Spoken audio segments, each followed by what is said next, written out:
आशाताईंच्या पार्थिवाचं अंत्यदर्शन घेतल्यानंतर सचिन तेंडुलकरला अश्रू अनावर. अभिनेत्री तब्बू, आशा पारेख, रितेश देशमुख, संगनेते भैयाजी जोशी, मंगल प्रभात लोढा यांनी घेतलं अंत्यदर्शन.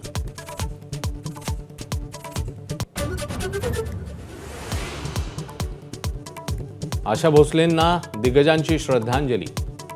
सोशल मीडिया, वर्तमानपत्रांमध्ये लेख लिहून जागवल्या आठवणी. संगीत क्षेत्रातलं चैतन्य हरवल्याची भावना.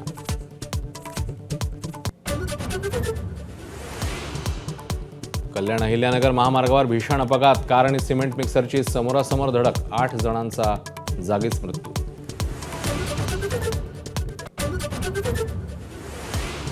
भोंदू खरात प्रकरणी ईडीची छापेमारी. राज्यात 11 ठिकाणी छापे. खरातच्या आर्थिक व्यवहारांचा ईडीकडून शोध.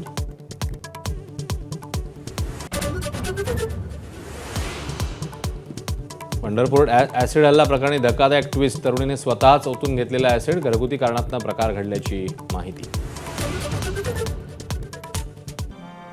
लता दीदी आणि आशा भोसले यांचे नागपूरच्या शेवाळकर कुटुंबियांशी जिव्हाळ्याचे संबंध होते. आशा भोसले नागपुरात आल्यावर शेवाळकर कुटुंबियांची आवर्जून भेट घ्यायच्या. विद्या वाचस्पती राम शेवाळकरांचे मंगेशकर कुटुंबियांशी खास ऋणानुबंध होते. 2015 नागपूर महापालिकेतर्फे नागपूर महोत्सवाचं आयोजन करण्यात आलेलं. या नागपूर महोत्सवात आशा भोसले यांचा लाईव्ह कॉन्सर्ट पार पडलेला. या कॉन्सर्टनंतर आशाताई यांनी आशुतोष शेवाळकर यांच्या घरी रात्रीचं जेवण केलं. त्यावेळेचा किस्सा शेवाळकर कुटुंबियांनी सांगितला. आशाताईंना स्वच्छतेची आवड होती. त्यासोबतच शिस्तप्रिय म्हणून त्या ओळखल्या जायच्या. खाण्याचीही आवड होती, अशी प्रतिक्रिया शेवाळकर कुटुंबियांनी दिली. म्हणजे अनेक वर्षातल्या कौटुंबिक सहवासातल्या अनेक आठवणी आता मनात जाणून येतात. आता सगळ्यात मोठी त्यांच्याविषयीची गोष्ट सांगावीशी वाटेल मला, की त्यांच्याबरोबर असताना आपण आशा भोसले नावाच्या कोणीतरी इतक्या मोठ्या, इतक्या आंतरराष्ट्रीय ख्यातीच्या व्यक्तीबरोबर आहोत असं कुणालाच वाटत नाही. त्यांच्या वागण्यामध्ये इतकं साधेपण आणि इतका आत्मीयता भरलेली असायची आजूबाजूच्या लोकांबद्दल. घरच्या नोकरा चाकरांना सुद्धा, घरचे नोकर चाकरे सुद्धा मोकळे असायचे. त्यांचे त्या कौतुक करायचे. तर ज्येष्ठ पार्श्वगायक रवींद्र साठे यांनीही आशाताईंना आज श्रद्धांजली वाहिली आहे. त्यांच्याशी संवाद साधला आमच्या प्रतिनिधींनी.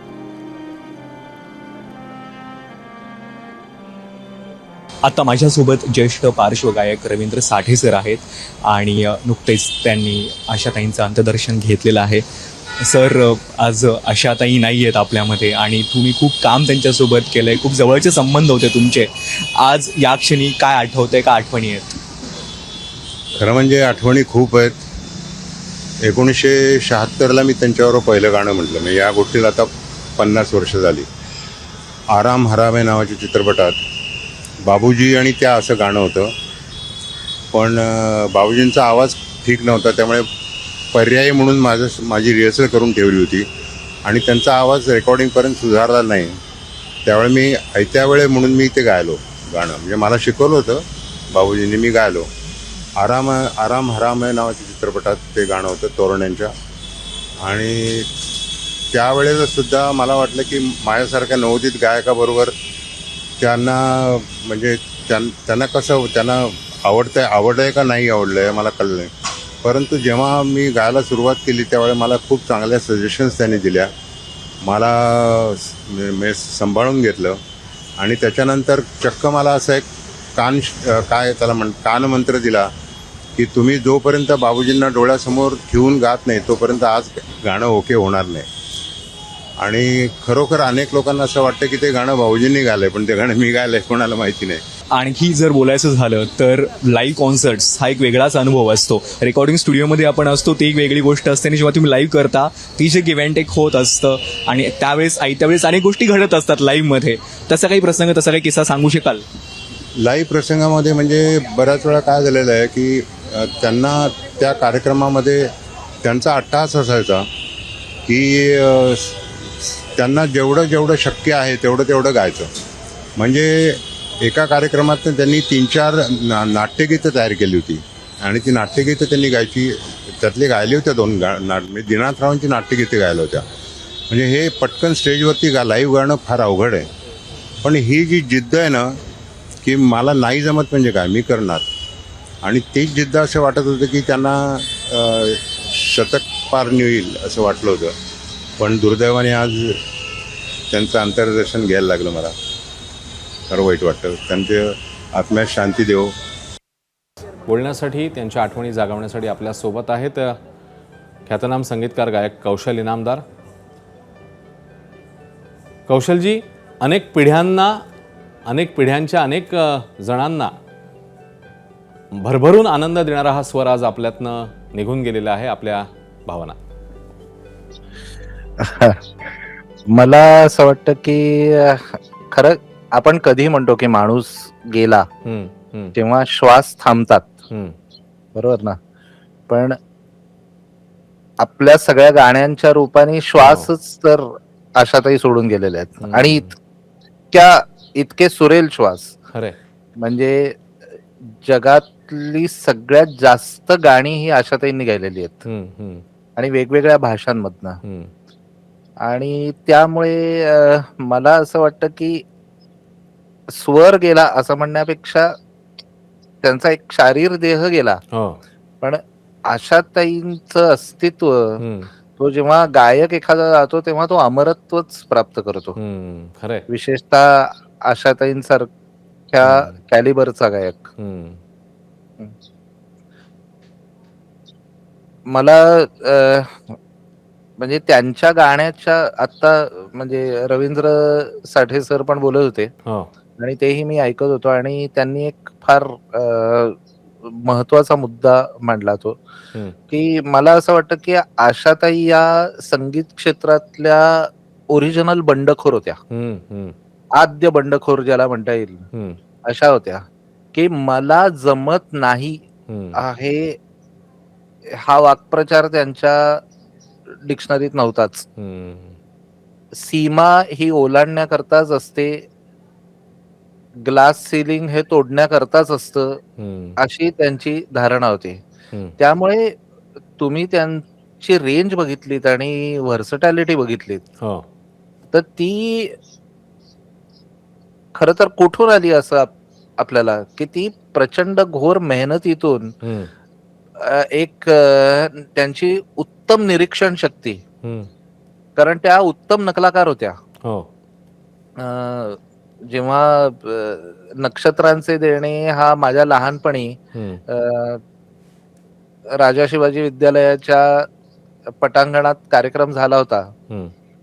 थंडीचे दिवस होते, मला वाटतं जसे डिसेंबर जानेवारी, आणि त्याच्यात त्यांनी बाबूजी, गुलाम अली आणि खुद्द लताबाई यांच्याही नकला अशा हुबेहूब केल्या होत्या.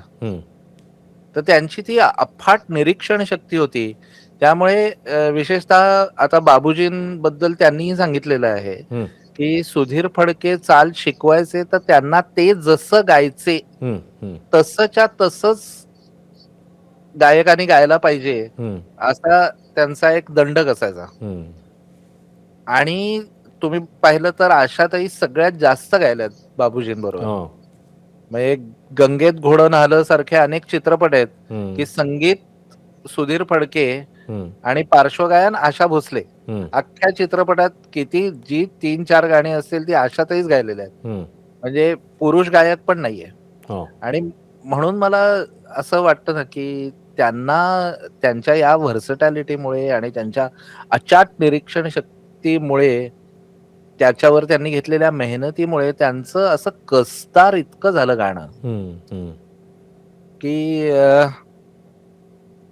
म्हणजे आपल्याला एक आपल्या आयुष्यात चमत्कार पाहायला मिळालेला आहे. आपलं भाग्य आपल्याला कधी कधी कळत नाही, पण आपल्याला हे 2 चमत्कार बघायला मिळालेले आहेत, लताबाई आणि आशाताई. कौशलजी, तुमची त्यांच्या गाण्याशी पहिली गाठ नेमकी कोणत्या वर्षी पडली? ते गाणं कुठलं होतं जे तुम्ही त्यांचं पहिलं गाणं ऐकलं होतं, आणि मग कसे प्रेमात पडलात तुम्ही त्यांच्या गाण्याच्या? फार मजेशीर आहे. आणि तुम्ही बरोबर हे वापरलात शब्द की मी पहिल्यांदा प्रेमात पडलो तो आशाताईंच्या आवाजामुळेच आणि त्यांच्या आवाजाच्याच प्रेमात पडलो.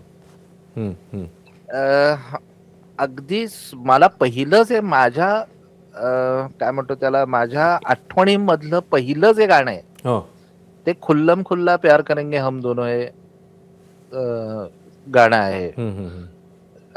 आर डी बर्मनचं. हम्म, आणि मी लहान होतो आणि तेव्हा चित्रपट त्या मला वाटतं रिव्होली टॉकीज माहीमला होतं. हम्म, तिथे मी तो पहिल्यांदा चित्रपट बघितला आणि माझ्या ते मनपटलावर असं छापलं गेलेलं आहे ते गाणं. हम्म, आणि तो त्याच्यातला जो बिनधास्तपणा होता.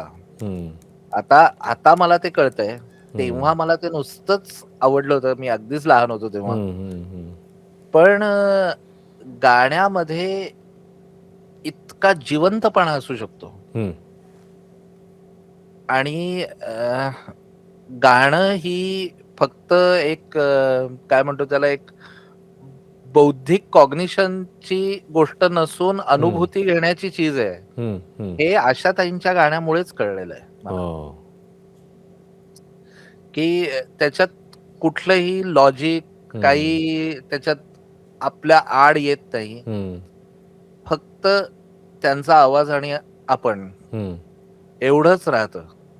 आणि हे मला वाटतं की ते ते खुल्लम खुल्ला प्यार करेंगे हम दोनों हे गाणं मला अगदी आठवतंय. बर. आणि त्याच्या नंतरचं गाणं हम्म, जेव्हा मी मला गाणं काय आहे हे वगैरे कळायला लागलं हम्म, कॉलेजच्या दिवसात आणि हे आपल्याला आवडतंय याची जाणीव झाली, हम्म, तेव्हा का रे दुरावा का रे अबोला हम्म, या गाण्याला मी माझ्या मनामध्ये कायमस्वरूपी ओनरशिपचा दर्जा देऊन टाकलेला आहे. हम्म, एक कोपरा. हम्म, कारण ते इतकं अचाट म्हणजे कंपोज केलेलं पण गाणं आहे बाबूजीने. हो. पण ते कंपोज केलेलं तितक्याच ताकदीने ते पोहोचवलंही पाहिजे. हम्म, आणि ते आशाताईंनी केलेलं आहे. की तुम्ही बघा की हम्म, सुरुवातीला जो का रे दुरावा याच्यात एक तक्रार आहे. हम्म, का रे अबोला याच्यात एक आर्जव आहे. हम्म, म्हणजे दोन्ही प्रश्न आहेत. अपराध माझा असा काय झाला. याच्यात पहिल्या याच्यात तक्रार आहे, दुसऱ्या याच्यात आर्जव आहे आणि तिसऱ्या याच्यात एक आव्हान आहे, चॅलेंज. सांग मला असं. ह्या 3 छटा प्रश्नांमधल्या ह्या फक्त गायनामुळे तुम्हाला तुमच्यापर्यंत पोहोचवणं. त्याच्यानंतर निजे येत नाही मला एकटीला. हो. तिथे आपल्याला माहिती आहे की त्या दाम्पत्यामध्ये भांडण झालेलं आहे आणि त्यामुळे एक त्या भांडणामुळे आलेला थोडासा एक काय रुसवा. म्हणतो त्याला, रुसवा आहे. लाडिक रुसवा आहे. पण ते भांडण मिटल्यावर जेव्हा तो त्याचा एक त्याची एक शांतता येत जाते, तर तो तुम्हाला आश्वासकपणा तो तिसऱ्या कडव्यात जाणवतो. आणि हे तुम्हाला हे सगळं अनुभवण्याकरता किंवा याची सगळ्याची अनुभूती घेण्याकरता तुम्हाला ऍक्च्युअली पडद्यावरचं चित्र बघावंही लागत नाही. इतकं चित्रमय गाणं आशाताई आपल्यापर्यंत पोहोचवायच्या. आणि तुम्ही मराठी घ्या, हिंदी, ऋतू हिरवा गाताना आपल्याला म्हणजे ते सगळे चैत्रामधले सुगंध यायला लागतात आपल्या. तर ही अनुभूती क्रिएट करण्याची जी एक हातोटी आहे ती त्यांच्याकडे विलक्षण होती. विलक्षण. खरंय. आणि आपण एक खूप समर्पक शब्द वापरला कौशलजी, स्वरचित्र. खरोखरच त्या गाण्यामधनं ते उलगडत जायचे शब्द आणि ते समोर चित्र उभं राहायचं. मग अगदी हिंदीतली गाणी असतील किंवा मराठीतली, म्हणजे मी आता तोच विचार करत होतो की सोलो सॉंग्स किंवा एकटीने गायलेली गाणी तर आहेतच, मात्र जी ड्युएट सॉंग्स आहेत त्याच्यामध्ये देखील एक वेगळा रंग भरणं असेल. मग हिंदीतलं आपण जर घेतलं तर कजरा मोहब्बत वाला सारखं गाणं असेल, शमशाद बेगम आणि आशा भोसले. तर इकडे मराठीतलं आत्ताच अनुराधा पौडवाल यांनी देखील तिकडे आदरांजली वाहिली, तर अनुराधा पौडवाल आणि आशा भोसलेंनी गायलेलं आला आला वारासारखं गाणं असेल. म्हणजे ही रेंज जी आहे ना, ही विस्मयचकित करणारी आहे कौशलजी. अगदी विस्मयचकित करणारी रेंज. त्याचं कारण असं आहे की मला वाटतं त्या म्हणजे हा तो जो नकला करण्याचा गुण आहे तर त्याच्यात ती अभिनेत्री दडलेली आहे त्यांच्यात. आता नाटकामध्ये असं म्हटलं जातं की नाटककार नाटक लिहितो तेव्हा नाटककार बोलता कामा नये, ते पात्र बोललं पाहिजे. आणि हे तुम्हाला आशाताईंच्या गाण्यांमध्ये दिसतं हम्म. की आशा भोसले बोलत नाहीयेत, ते पात्र बोलतंय. हो. हा म्हणजे मधुबालासाठी त्या एक वेगळ्या ठेवणीतला आवाज काढायच्या. हो. आता खुल्लम खुल्ला प्यार करेंगे हम दोनो याच्यात सुद्धा एक बेफिकिरी बिनधास्तपणा आहे हो. आणि पिया तू अब तो आजा याच्यात पण एक बिनधास्तपणा आहे. हम्म. पण त्या दोन्ही बिनधास्तपणामधली छटा वेगवेगळ्या आहेत त्या. हो. हो. आणि त्या नुसत्या आपल्या आवाजाच्या प्रोजेक्शननी हम्म. आशाताई तुमच्यापर्यंत पोहोचवायच्या. हम्म. त्यामुळे आणि मी म्हटलं तसं ना, त्या बंडखोर असल्यामुळे हम्म. कुठलंही ग्लास सिलिंग हे तोडण्याकरताच असतं. हम्म. हम्म. त्यामुळे आशाताईंना वार्धक्य कधी आलंच नाही. हम्म. हा त्या शेवटपर्यंत परफॉर्म करत होत्या. अगदी त्यांना महाराष्ट्र भूषण ज्या दिवशी मिळालं हम्म. तेव्हा स्टेजवर त्यांनी व्यवस्थित परफॉर्म केलं, सुरेल गायल्या. हो. त्यामुळे सूर सोडून गेला नाही त्यांना कधी, कारण त्या त्यांनी सुराला कधी सोडलं नाही. हम्म. आणि मग तुम्हाला त्यांची विस्मयचकित करणारी ही रेंज दिसते की एकीकडे बॉय जॉर्ज बरोबर पॉप संगीत गायलेले आहेत हो. त्या, हो. गुलाम अली बरोबर गझल गायलेल्या आहेत, सुधीर फडके, आर डी बर्मन यांच्या बरोबर चित्रपट संगीत केलेलं आहे. हृदयनाथ मंगेशकरांबरोबर महाराष्ट्राची अभिजात कविता आरती प्रभू असो, सुरेश भट असो, हो. आपल्यापर्यंत पोहोचवलेले आहेत. मला नेहमी असं वाटतं की या दोन बहिणींनी विशेषतः सामान्य श्रोत्यांवर ना परिसस्पर्श करून त्यांनी श्रोत्यांचे रसिक केले. हो. आज आपण इतके लाडावलेलो आहोत उत्तम नितळ अशा सुराला, की आता आपल्याला त्याच्यापेक्षा खालचं चालत नाही. आणि त्यामुळे महाराष्ट्रावर उपकार आहेत त्यांच्या गाण्याचे. आणि पटकन लोकांना हे लक्षातही येत नाही की आपण किती समृद्ध झालेलो आहे त्याच्यामुळे, आणि किती आपली श्रीमंती, सांस्कृतिक श्रीमंती वाढली आहे. लहान लहान मुलं आज पटकन तुम्ही रियालिटी शोज मध्ये वगैरे पण बघा की गेले द्यायचे राहून तुझे नक्षत्रांचे देणे गातात. हो ना. किंवा तुम्ही उल्लेख केल्याप्रमाणे आला आला वारा गातात. तर ही सगळी उत्तम कविता आपल्या लहान लहान मुलांच्या ओठांवर येण्याकरता कारणच त्या होत्या. ते इतका सगळा म्हणजे बॉय जॉर्ज ते आरती प्रभू आणि हृदयनाथ मंगेशकर अशी रेंज असलेल्या त्या विलक्षण गायिका होत्या असं मला वाटतं. खरं आहे. आणि तुम्ही जसं म्हणालात की आपल्या श्रोत्यांचे त्यांनी रसिक केले आणि खरोखरच आपला सगळ्यांचं आयुष्य त्यांनी समृद्ध केलंय. खूप खूप धन्यवाद कौशलजी, आपण त्यांच्या आठवणी जागवल्यात आणि त्यांच्याबद्दल संवाद साधलात, त्याच्याबद्दल खरोखरच आपलं आयुष्य त्यांनी समृद्ध केलेलं. अशा त्यांच्या स्मृतींना पुन्हा एकदा आपण वंदन करूया आणि या खास संवादामध्ये थांबूया इकडे. धन्यवाद. धन्यवाद. अशोक खरातच्या नाशिकमधील तृप्तबाला या निवासस्थानी आयकरची छापेमारी सुरू आहे. खरेदी विक्रीच्या कागदपत्रांची पडताळणी केली जाते अशी माहिती सूत्रांनी दिली आहे. तर आयकरचा तपासाचा कल आता गेलेला आहे तो खरातच्या नाशिकमधल्या घराकडे. आयकरचे छापे पाहायला मिळत आहेत. खरेदी विक्रीच्या कागदपत्रांची पडताळणी ही करण्यात येते. अशोक खरात याच्या नाशिकच्या तृप्तबाला या निवासस्थानी ईडी आणि इन्कम टॅक्स कडून संयुक्त अशी कारवाई केली जाते. खरं तर खरात प्रकरणामध्ये जे गैरव्यवहार झालेले होते, अशोक खरात आणि कल्पना खरात यांनी अनेकांची फसवणूक करून ज्या पद्धतीची मालमत्ता जमवलेली होती त्याची संपूर्ण जी सखोल चौकशी आहे ती एसआयटी कडनं घेतली गेलेली होती. आणि एकूण जर बघितलं तर या संदर्भातली माहिती एसआयटीने ईडी आणि इन्कम टॅक्सला देखील दिलेली होती. आणि त्यानंतर आता प्रत्यक्षमध्ये ईडी आणि इन्कम टॅक्स कडनं जी संयुक्त जी कारवाई आहे ती या ठिकाणी सुरू असल्याचं आपल्याला पाहायला मिळते. मी सध्या नाशिकच्या अशोक खरात याच्या तृप्तबाला या निवासस्थानी आहे. आपण जर बघितलं तर याच त्याच्या तृप्तबाला या निवासस्थानामध्ये हे दोन पथक जे आहे या दोन गाड्यांमधून आलेलं आहे आणि या ठिकाणी ही कारवाई करत आहे. खरं तर अनेक नाशिकसह इतर जिल्ह्यांमध्ये देखील या अशोक खरातची मोठ्या प्रमाणामध्ये मालमत्ता असल्याचं समोर आलेलं होतं. आणि ही मालमत्ता नेमकी कुठून मिळवलेली आहे या संदर्भातली जी माहिती आहे ती ईडी आणि इन्कम टॅक्स कडनं घेतली जाते. त्याच्या कुटुंबाच्या नावावर देखील मोठ्या प्रमाणामध्ये जी मालमत्ता आहे ती असल्याचं समोर आलेलं होतं. आणि या संदर्भामध्ये संदर्भामध्ये अनेक दिवसांपासून चौकशी केली जात होती. काही कागदपत्र आणि ठोस पुरावे देखील SITच्या माध्यमातून मिळालेले होते आणि या